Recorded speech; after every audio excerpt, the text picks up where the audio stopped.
ఇచ్చారు, వచ్చినాయి, ప్రజలు ఓట్లేశారు మీకు. ఈరోజు మేము అడుగుతున్నాం, సరే మీ క్యాండిడేట్కి అయితే బుద్ధి లేదు, మీ జగన్మోహన్ రెడ్డికి రానన్నాడు, మీకేమైంది? ఎందుకు రారు మీరు? మీకేమైంది?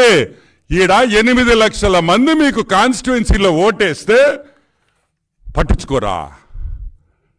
రారా? వాళ్ళ వాణి వినిపిరా? వాళ్ళకి ఏమైనా ఇబ్బందులు ఉంటే అసెంబ్లీలో చర్చించరా?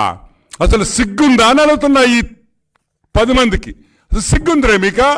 8 లక్షల ఓట్లు మీకు ఇస్తే పక్కన బారేసేసి వాళ్ళ గురించి పట్టించుకోకుండా నాళ్ళరా మీకు అన్నీ కావాలా?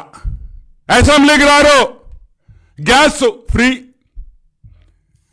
Electricity free, cable free, internet free, landline phone free,